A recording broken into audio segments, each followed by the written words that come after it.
I always feel blessed to know someone like you who can, in fact, answer the burning questions in all of our minds, and frankly, give us the tools for our next righteous battle. And that battle is election security.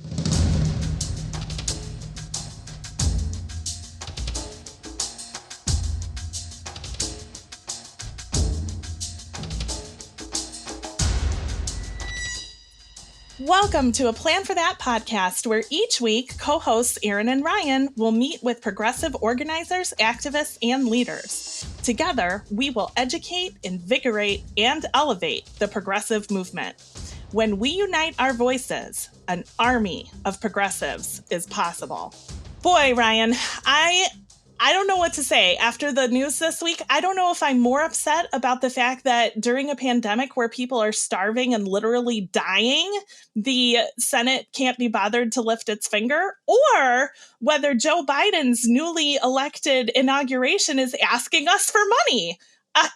Where do we turn? Where do we look for somebody who understands the hell that we are all going through?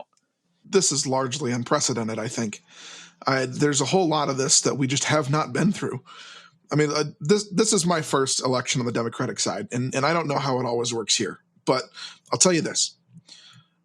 Every single incoming administration goes through things like this. There's always going to be bumps in the road. And I don't know why they're asking for money.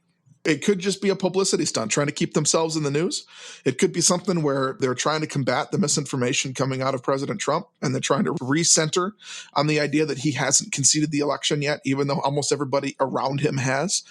So I think that there's a couple of different facets to this. I'm not discrediting anybody's anger with that. I'm not angry myself. I'm kind of apathetic to it, to be honest with you. Like, I'm not going to sit here and say that you shouldn't be angry about it. But myself, I'm angry about the Senate. Yes. No, look, Mitch McConnell's going to do what Mitch McConnell does, and that's just completely throw everything overboard as far as norms and anything that resembles a functioning government. That's just what Mitch McConnell does.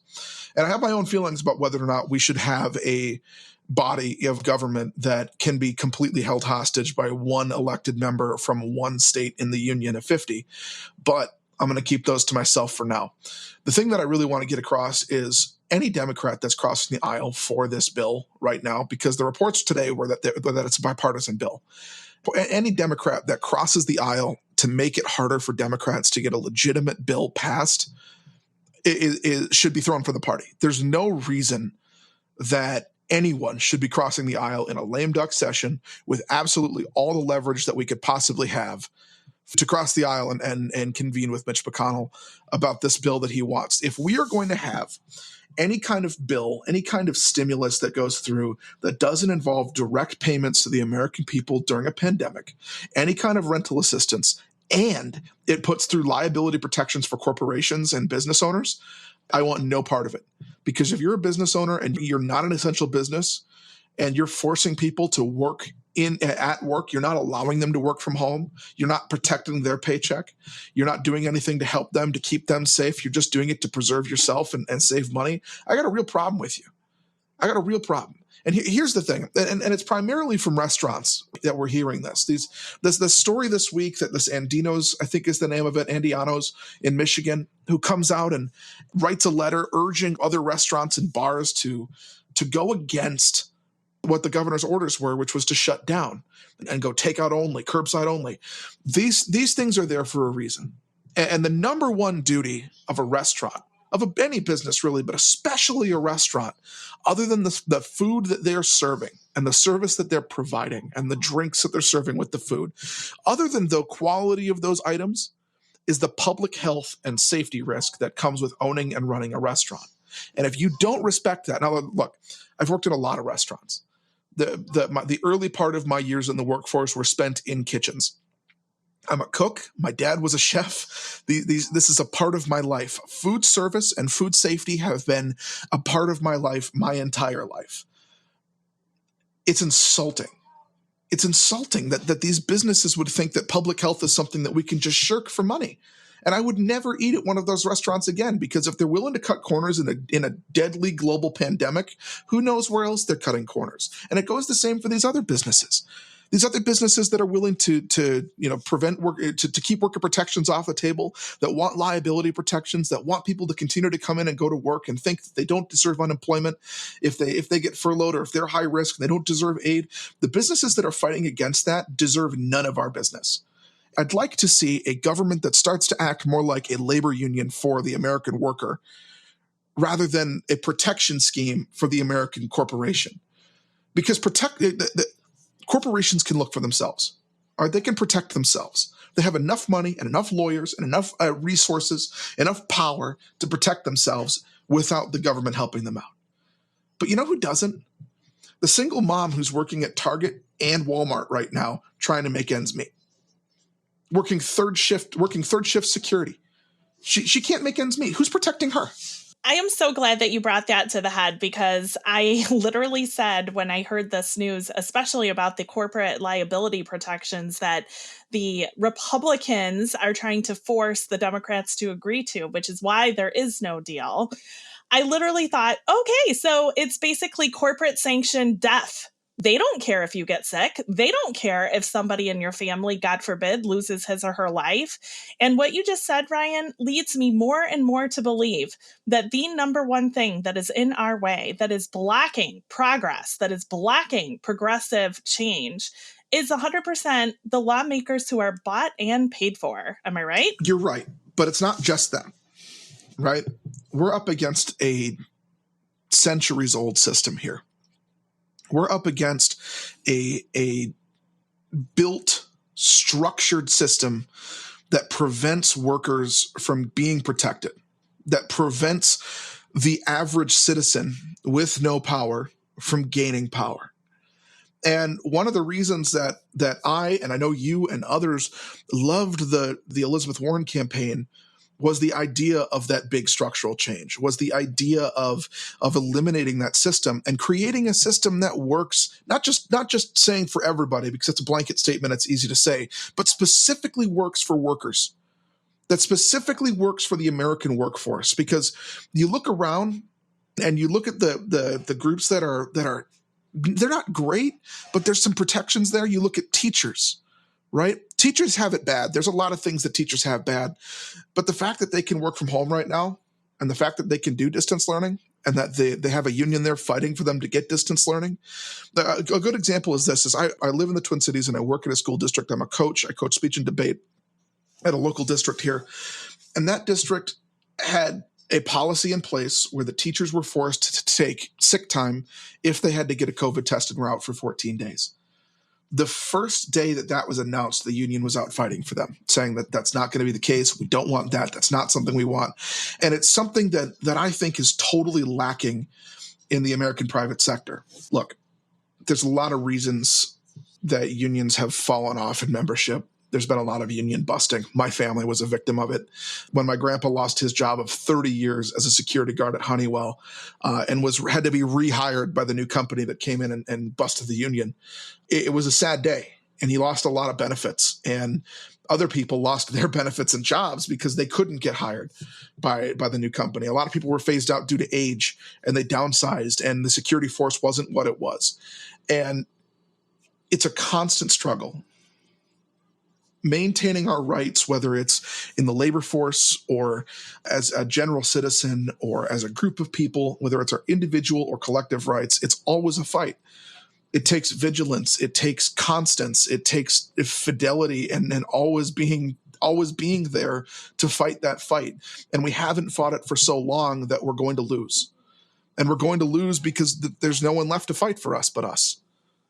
Well, hang on. I want to give us all some hope if I can. I saw Cori Bush, who is one of my new favorite pals on Twitter, saying today, and I know you saw it too, Ryan, and she really gives hope to the people who feel like you and I both, who are frustrated. She has a quote that I will never forget. She says it's good to have leaders who are, quote, close to the pain, because she's right. Who is going to lift a finger for us if they're sipping, Cristal champagne in their mansion?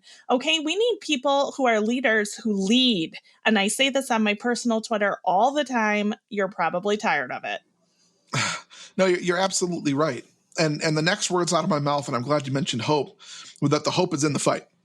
Yes. It's my favorite phrase. It's the thing that I always come back to, is that as long as we're able to fight, there's hope. The point that I want to make, though, is that no one can fight for you better than you. And that means that if you want worker protections, if you don't want liability protections for these corporations that are underpaying and overworking and overstretching and risking the lives of their workers, if you don't want that, you got to reach out to your representatives. You got to start calling. You got to start blowing up their email. You got to start getting your friends and family to do it. If they care about you, if you care about them, you got to start doing it. The hope is in the fight, but you've got to fight if you want hope. You've got to fight. And if we want to beat Mitch McConnell, and I do, I am desperate for a victory against Mitch McConnell because I don't like him. And I know you don't either. No, I don't know a single person who does. Most of Kentucky doesn't like him. Got reelected, but most of Kentucky doesn't like him. So there's a whole lot of people that want to beat this guy. The best way to do that is to call your representatives, call your senators, get on the horn, make sure that you've got groups of people calling, blowing up their phones, saying, we need help. We need help, and we need you to provide it. Because, I mean, look, you look around, you see the lines in Dallas and the other cities that have these long food shelf lines, these bread lines that you normally see in socialist countries. It just goes to show the economic model doesn't matter if there's not a competent government back there to make sure that everything's working okay. Yes. You can be a capitalist system. You can be a socialist system. It doesn't matter if your government doesn't work. And our government's not working right now. So we got to start fighting for a government that works. You're exactly right. And the way we do that is by electing people who are close to the pain, electing people who will listen when we talk, and not people like Elizabeth Warren so awesomely stated, can't hear so well with the money that's jammed in their ears. So, Ryan, I have a question for you. I was talking to a Georgian today because one of my favorite things to do when I feel hopeless is to get up and do something. So I'm volunteering for the Reverend Raphael Warnock campaign. And as I was talking to a Georgian, who shall remain nameless, of course, the answer I got back was, no, I'm not giving you money. No, I'm not giving you my time. You all lost. Nobody managed the money correctly. We gave billions and billions of dollars to lose. I've had it, and I hope you win, but I'm out. Please, Ryan, I know I was polite when I responded to him, but could you respond to him? Look, we haven't lost yet. It's the fourth quarter, man. We got a lot left. The score is tied right now. We weren't even down at halftime. If you're cheering for Team Warnock, I mean, look, we were up at when we were looking at going to a runoff. He was up on everybody. So clearly, I mean, at this point, you've got to think that, it's a tight race, but he's the favorite. And if you're looking at John Ossoff, you've got a coin flip chance. So if we're going to go into the fourth quarter and thinking that we've already lost because we've already done so much and we haven't won yet, you're just not running through the line. You're not playing through the whistle. And if that's the case, then get on the sideline. We want people, we need people that are willing to be out there, that are willing to say, I have so much left in this fight to give. And if you're not willing to give 100%, if you think you've already given everything you got, that's fine. But if you've given everything you got, then you got to get out of the way for someone who's willing to do more. And at this point, look, there's a lot of people who are willing to do more. There's a lot of people who recognize that the dire situation that we're in if we don't win the Senate. There's a lot of people that look around and say that, this is a hopeless fight and there's no way that we can do these things. But look, as long as we're fighting, as long as we're playing, as long as there's still a ball in the air, we got a chance. And we got to play. We got to play the game. We got to play every snap. We got to run our route. We got to, man our block. We got to play our gap. Whatever your role is, you got to play it. So if you're a guy in Georgia, I assume you're probably a football fan. There are a lot of big football teams down there in Georgia. Listen to that. All right. Lower the pads, get your head down, drive your feet. It's time to put the work in because fourth quarter means that everybody's tired. If we're tired, if you think we're tired, Republicans are just as tired. They're just as ready to give up. You hear it on the news every day. They're just as ready to give up. They're saying the vote was rigged. They're thinking that the refs are against them at this point. They're blaming everybody else. They're blaming each other. Their coaches are fighting on the sideline. You got Trump and Barr fighting. No, we got to be united. We got to stand up and say, this is our fight. This is our time. This is our day. And we're going to win. And as long as we do that, as long as we stay together, as long as we don't, go off and say that we can't win this fight because we've already given X amount of dollars, we can't win this fight because we've already called X amount of people, we can't win this fight because we've knocked on X amount of doors, we're going to lose that fight every time. But you got to be able to knock one more door. You got to be able to make one more call. You got to be able to send one more text. You got to be able to give one more dollar, right? One more and one more and one more and one more until the fight is won. Yes. And until that happens, until the last whistle hits, until the fat lady sings, until the opera is done, we got to keep going. You're exactly right. I hope he's listening. My reply was nowhere near as cool because it didn't have the sports references. I simply said, change isn't possible if we stop now. And that is the message. You got to keep going. Exactly what Ryan said. I'm super excited to welcome Jennifer Cohn to talk with Ryan and I about exactly how we safeguard our vote in Georgia. There are issues. The Republicans have made it so that there are some loopholes that we need to be aware of. And she's the person that has the info that is on fire at this moment. We're so happy to welcome her, and stick with us. Just after a short break, we'll be joined by Jennifer Cohn. In the meantime, I really hope, and Ryan does too, that you will go to @Plan for That podcast and like and subscribe so that we can have more listeners, more fighters, and more soldiers in this army of progressives. We the people. Who are we? We are the folk that they call essential workers, but they don't pay them essential wages. We the people. Who are we? We are the folk who do not have lobbyists in Washington, D.C. And so when it comes time to provide funding for businesses, corporate elites find themselves at the front of the line, while small businesses find themselves at the back of the line. We the people. Who are we? We are the folk who were sheltering at home while Kelly Loeffler was busy sheltering her Wall Street investments. And come January 5th, we the people are going to stand up and send her back home. Let's stand together. Let's work together. Let's struggle together. And come January 5th, we the people will win again. God bless you. Good night.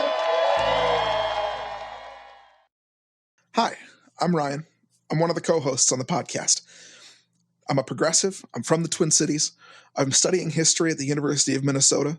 It's on pause right now, but we'll get there. I believe strongly in a government that works for everybody, and I believe that we can get there if we work together.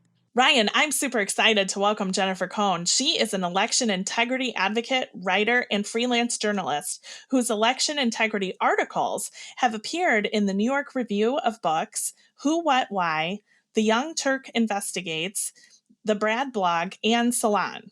Since the 2016 election, she has focused her professional efforts exclusively on investigating and exposing our country's insecure, computerized elections.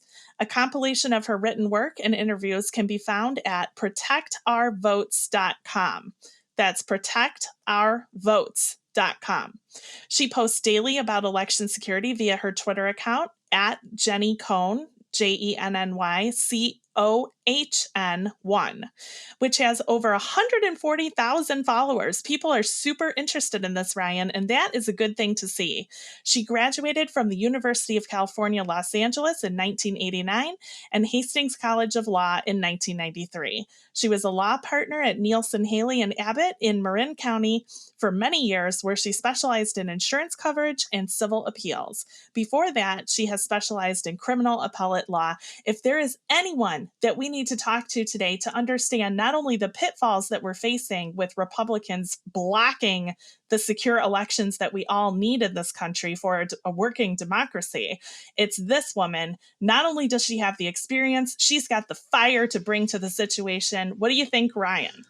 Well, look, I mean, we got to fight some fire with fire. So it's nice to have people like Jenny on our side who can bring the fire and make sure that we can fight this fight till it's done. And we got to make sure that these Georgia elections are secure. We got to make sure that all of our elections are secure. It's the most sacred right that we as Americans have. So we got to defend it. Absolutely. And I am super excited to do that. She has been on Twitter all day, really pointing out some very key things. Go for it, Jenny. Yes, hi, Ron. Nice to meet you. So Nice to meet you too. Today, one of my followers sent me a report that was posted for the first time today on the Secretary of State's website in Texas. So that's the top election official in Texas. And it's a report that was actually dated September 2020, so before the election. And it references a discovery that was made in August.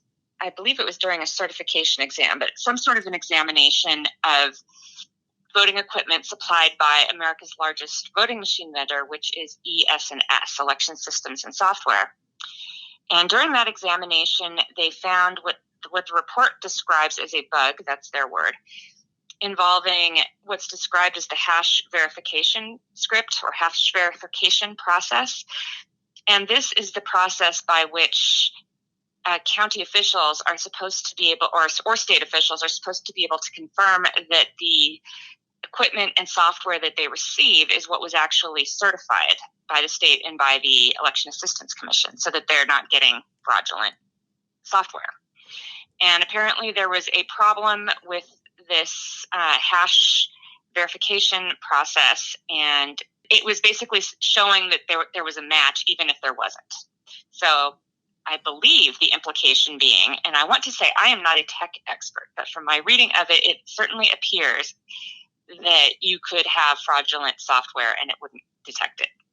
I believe there were workarounds. So if they instructed county officials to do the workarounds, they may very well have found any problems if there were any.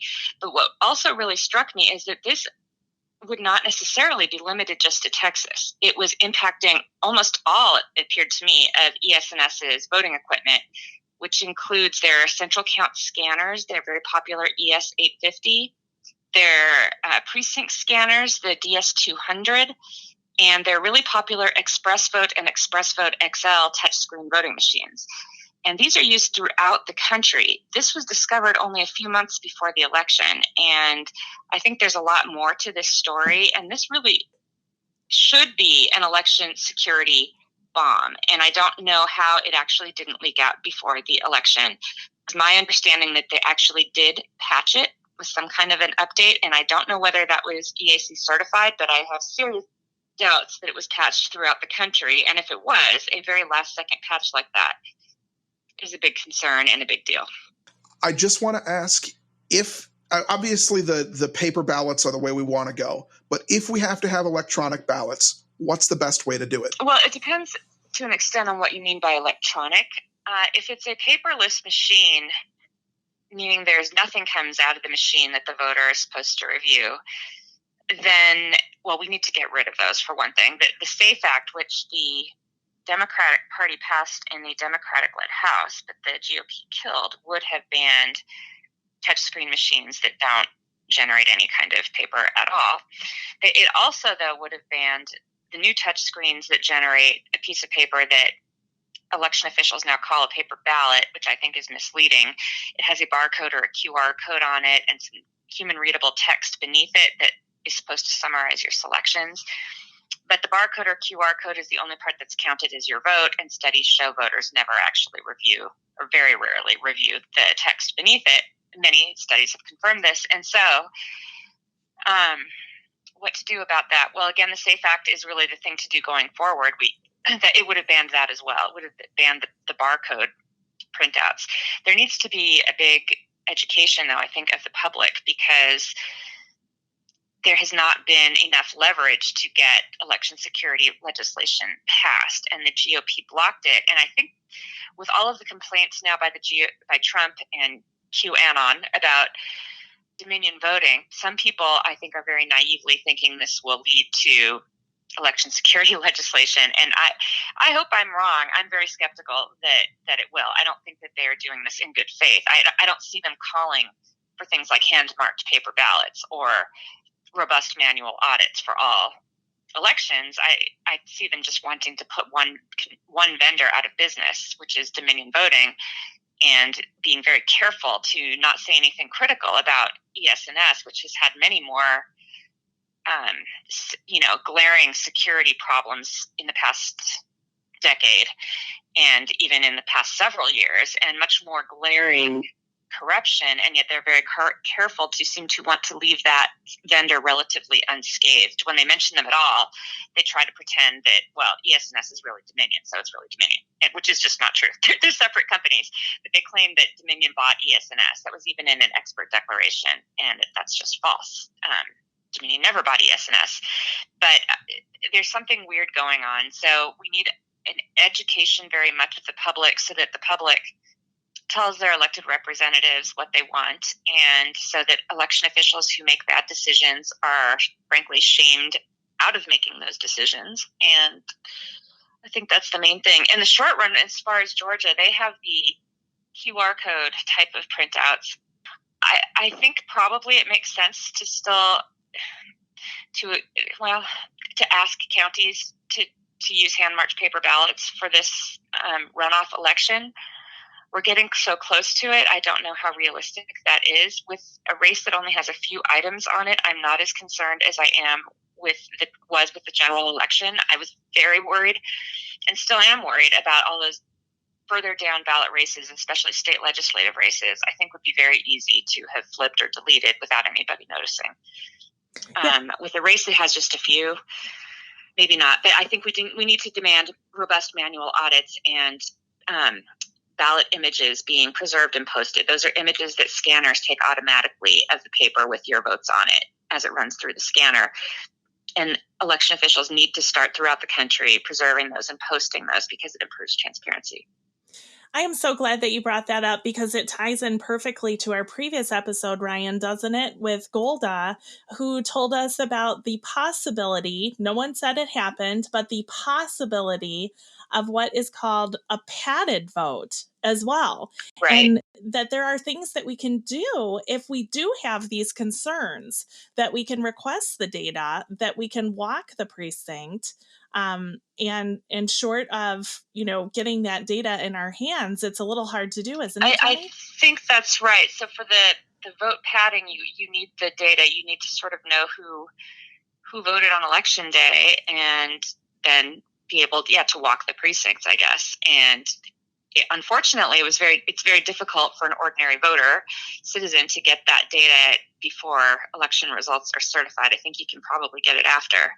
Campaigns probably can get it before. At least some campaigns can. But yeah, transparency is always the answer. Transparency is also the answer to avoid what's happening now with the QAnon crowd, which is the weaponizing of real vulnerabilities and mixing them with misinformation. So, suddenly today, apparently, there's this huge outrage about voting equipment connected to the internet. Well, no shit, Sherlock. That's what I was screaming about before the election. You wanted to address these things before the election, and the SAFE Act would have banned it, but the GOP blocked the SAFE Act, and everybody should know that. That should have been on every television network for the past year. Everyone should have known.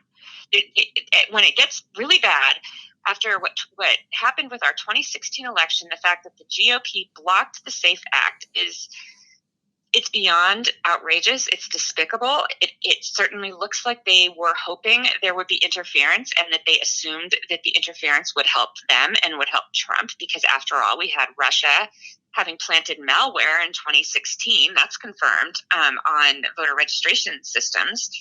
And we had voting machines in some places, the precinct scanners connecting to the internet, and the GOP blocking the legislation that would have banned that for this election and banning audits to confirm electronic results, that it borders on treasonous to me. And the fact that it wasn't on the TV news every day has now allowed the GOP to play victim, because nobody knows that so few people even know about the internet connectivity. And they're only waking up to it now because the GOP is using it to pretend to be victims because Trump didn't win. So we need an educated populace to avoid being screwed both ways with these on these issues. And that's what I warned about before the election.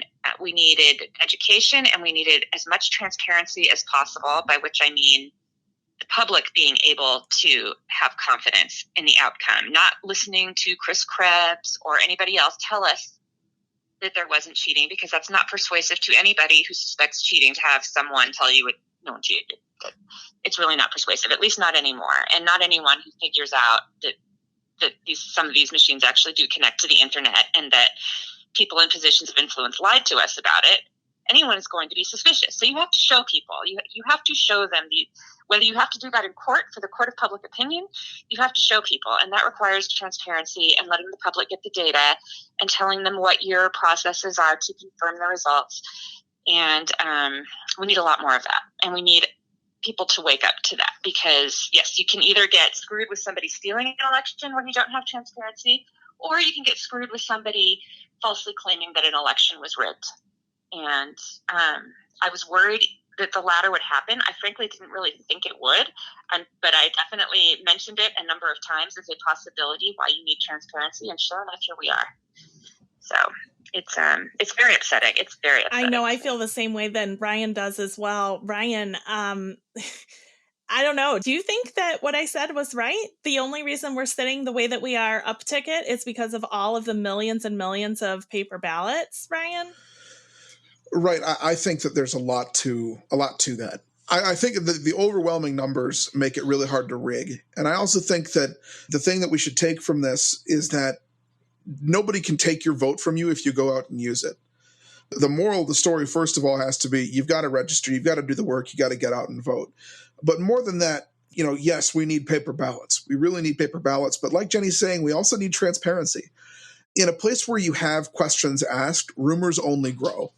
Rumors and conspiracy are like mold. As long as there's darkness, it's going to continue to spread. And until we can shed light on it, until we can really bring it to the light of day and dry it out and really make sure we know it in and out and we can see every part of it, it's going to continue to be a problem. So I think she's absolutely right when she says that we need transparency in these things, that the media needs to report these things. Absolutely. I also want to add in that I personally feel that there's a problem with Democratic Party messaging. This isn't the first time that we've been caught losing the narrative and trying to run, in my opinion, quote unquote, to catch up. I agree with that. The GOP, they are experts at narrative warfare, and the Democrats just have circles run around them.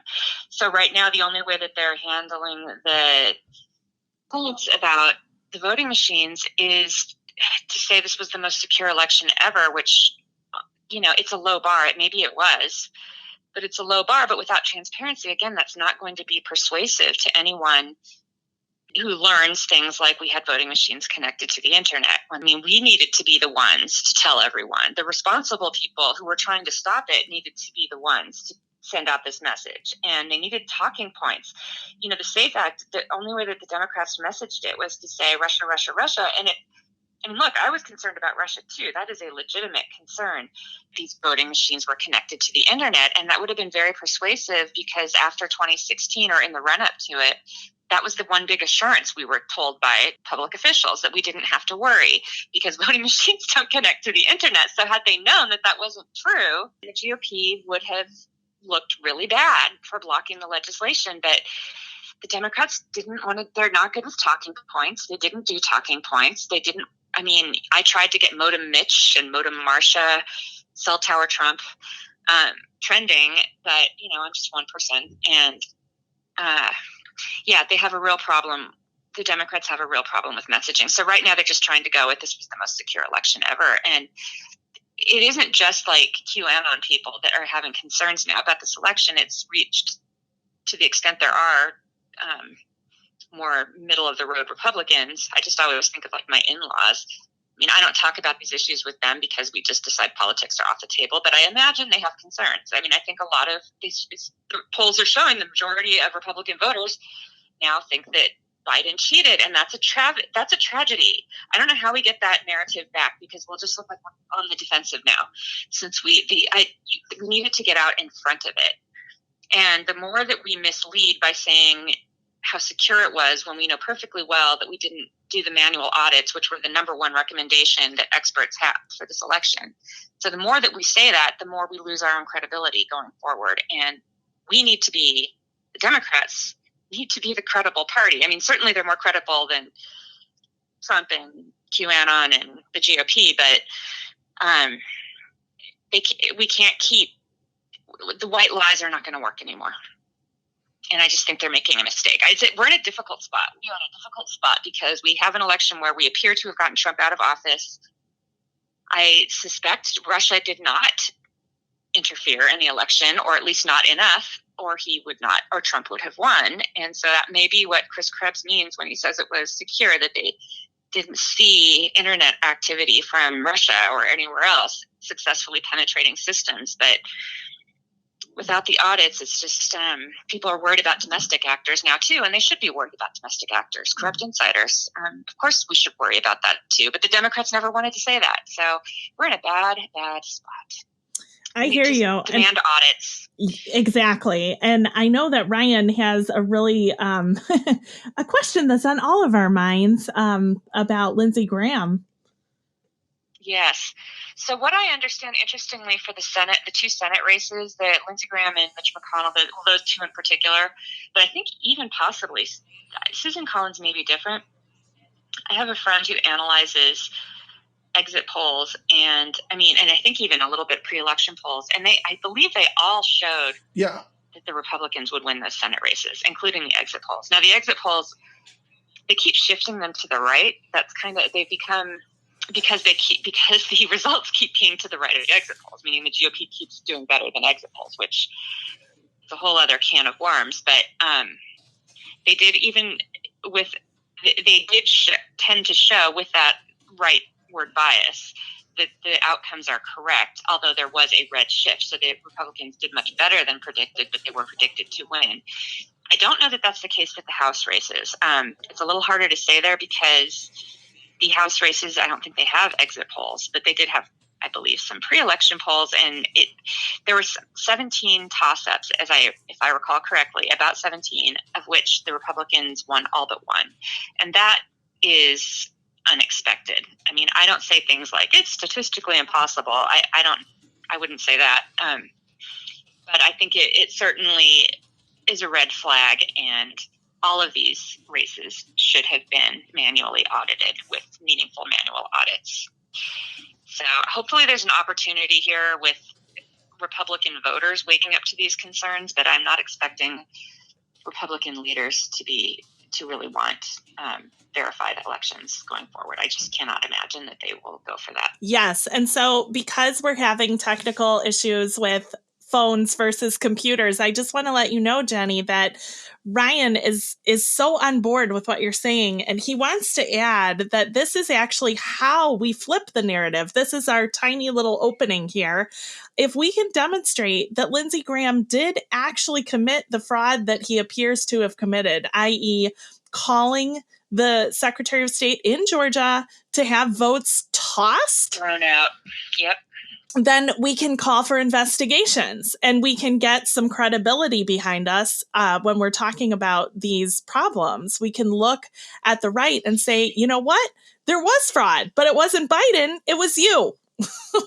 Well, certainly. I think that the sabotage of the United States Postal Service appeared to be surgically targeted to the battleground states, especially toward the end.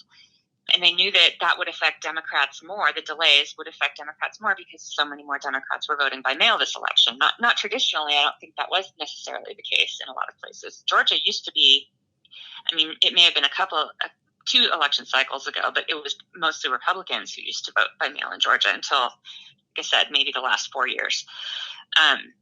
But there's an opportunity to flip the script. I worry that if we don't have the Senate, we won't get the investigations that we want, and that we're going to get the Senate conducting dog and pony show investigations.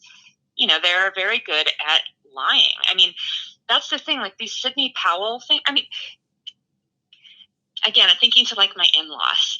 They see someone who's a member of the bar. She's a lawyer. You don't expect a lawyer to brazenly lie. And people will read the expert affidavits that are submitted with her suits. And if you're not a lawyer, at least I wouldn't have without, I am a lawyer, by the way.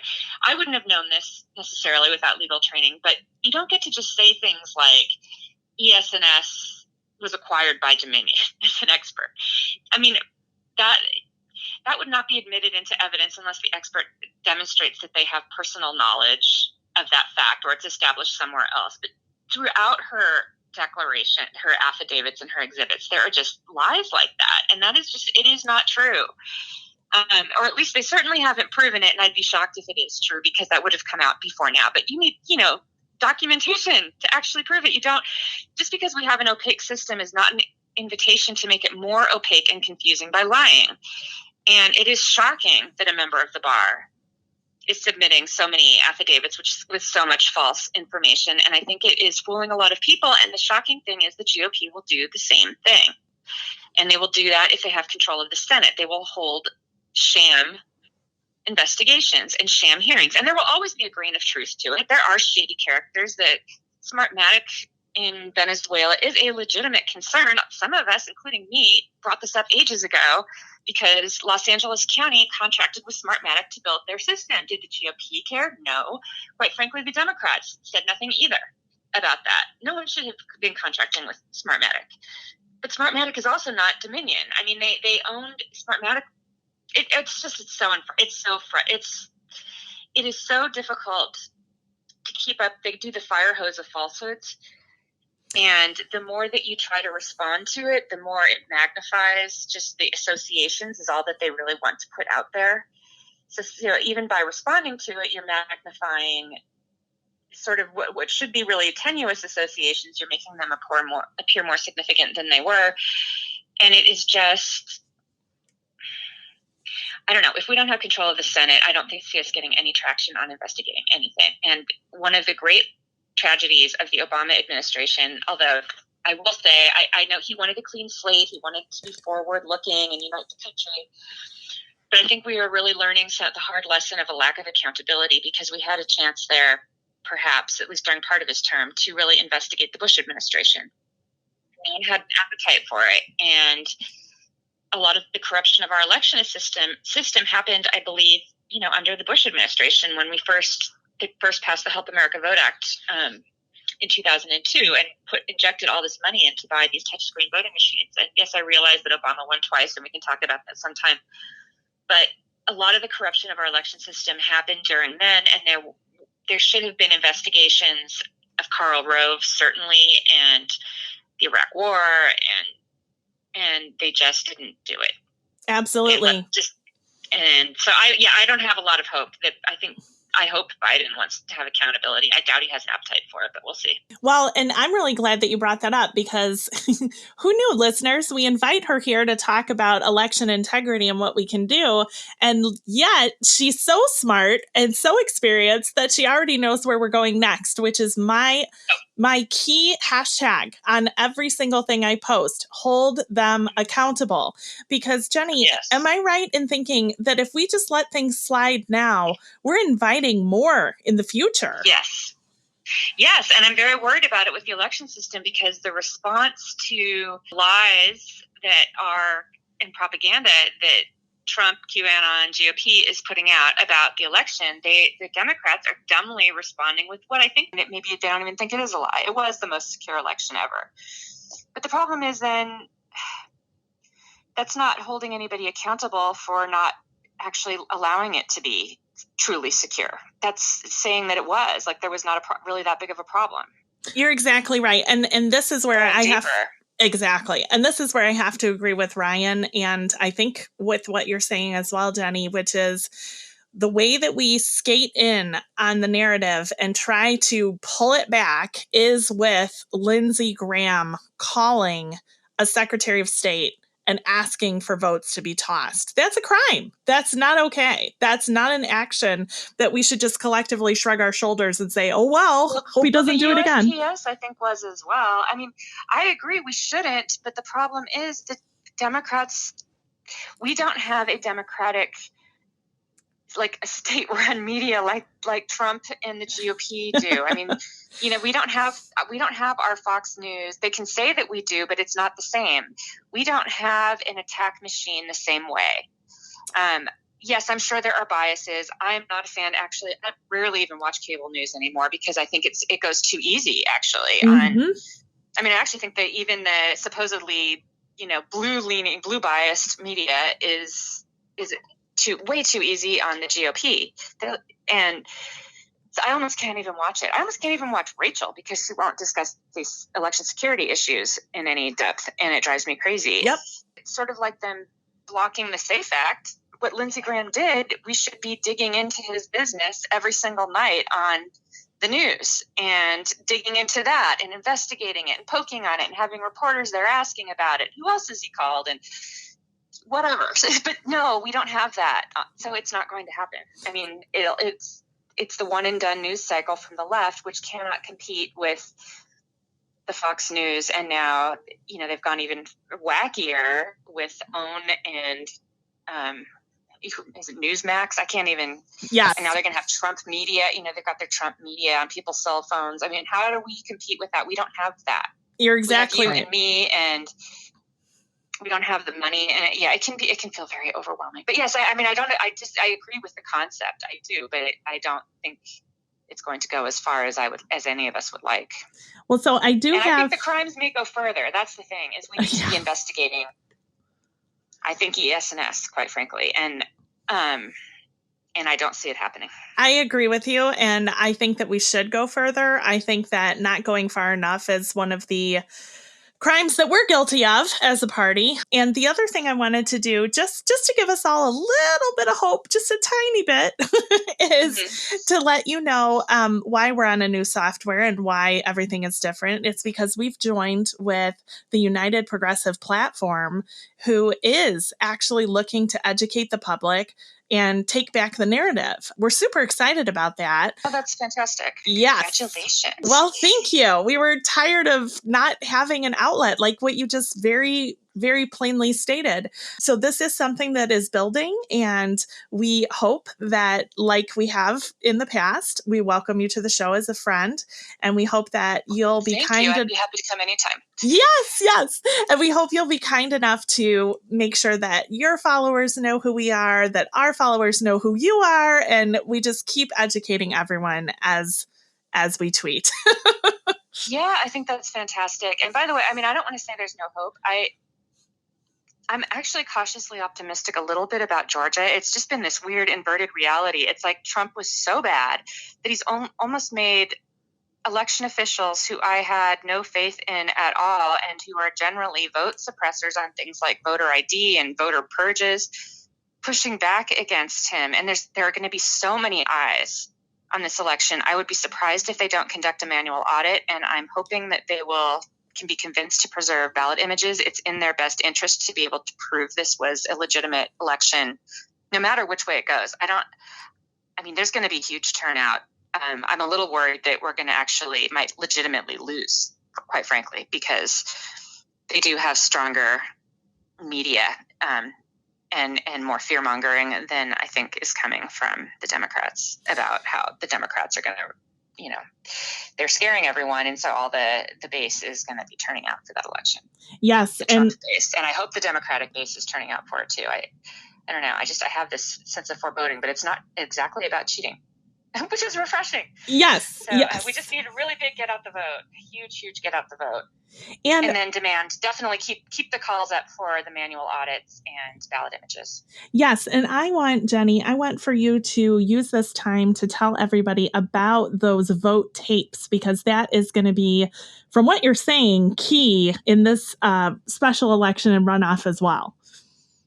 Yes, it can be. So what happens, even if you have paperless machines, so Georgia used, until a few years ago, its machines there was nothing for voters to review, no paper that could be used in an audit to confirm electronic results. And so the court, in response to litigation started by the Coalition for Good Governance, that's Marilyn Marx's group, held that those machines were unconstitutional and ordered Georgia to replace them. Everyone expected them to replace them with ES&S, by the way, because that was the vendor that had taken over the Diebold contracts, which is what Georgia had before. But there was a lot of bad headlines for ES&S, including vanishing black votes in the midterms, et cetera. So they went with Dominion. And your question again was what? Sorry, it was about the vote tapes. You had a. Oh yeah. Okay, so even with those paperless machines, part of the way that they were able to figure out that there was a problem with vanishing black votes had to do with these poll tapes. I don't know that it was most of it, but it definitely played a role in the analysis, I'm told. And what they are is, after the polls close, all voting machines, paperless or the new ones have this too, print out the totals from each machine for each race. And now those totals could be fraudulent, I have to say. That's the bad news. But the good news is, a lot of people suspect that if tampering occurs or were to occur, it would be done via the central county system, which compiles all of the precinct results together. So somebody would, because you can do things centrally from that central tabulator, it's easier probably if you're going to manipulate an election to do it that way. And so what you want to do is make sure that those precinct tapes, the totals on those, they're called tapes, they look like long cash register receipts, that those match what comes out of the county central tabulator for that precinct. So the reported results from the county for the same precinct where you actually got the tape at the precinct. And so our group, ProtectOurVotes.com, and several other groups have had volunteers. We did this for the general around the country, go and photograph precinct totals. And now we are comparing them to reported results. And it can play it can be very helpful. I think that was how in Memphis they discovered vanishing black votes. I will say, I don't think we've really found any discrepancies so far, but which I guess is good. But we didn't necessarily have people in the places, we didn't strategically place our photographers because it was sort of a new project, and we just were happy to get photographers to go even in wherever they wherever they lived, to go to their own precincts just to get it, to try it. In the future, I think we want to try to target counties or precincts where there have been anomalies in the past. You tend to find sort of problem counties everywhere, and make sure that we have those covered so that we can look at those and see if they match. But anyway, that's what poll tapes are, and they can be very helpful. Jenny, if you don't have audits. Absolutely. I want you to tell people how to find you, because not only are you giving us more information every day that is useful in all elections, but you're also working with, and spoiler alert, I'm part of this team. You're also working with a team that is looking at data and is finding, we won't say anything proven yet, but we will say that there are some flags, and we'll leave it at that. Right. Yes. I'm so glad that, most of you guys are doing much more of the legwork on that than I am, but I'm really glad to be privy to it. So yes, you can find me on Twitter is usually the easiest way, at Jenny Cohn 1, JENNY COHN 1. And I have a lot of published articles. So there is a link on my Twitter profile to a Medium page that lists they're not just Medium articles, but there are those too, but it also lists a lot of my published works. It is about 6 months out of date, and I have a lot of stuff in the last 6 months, but it still includes a ton of content. So that would be probably the easiest way. And then our website is ProtectOurVotes.com. And if people want to help with taking photos or analyzing them or having to do it manually, our software did not work to try to get a software program to compare for us. So we need volunteers. I'm so glad that you said that. And what we're going to do, go ahead and pin that ProtectOurVotes.com to the episode so that everybody can go there and volunteer and be part of a win in Georgia. We're winning. Yes, that would be fantastic. Yeah, it's absolutely doable.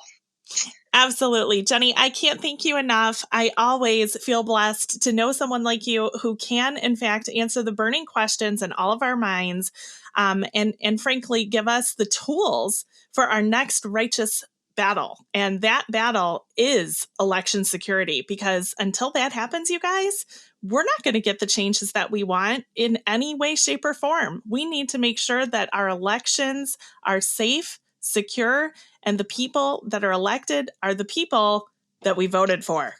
Absolutely.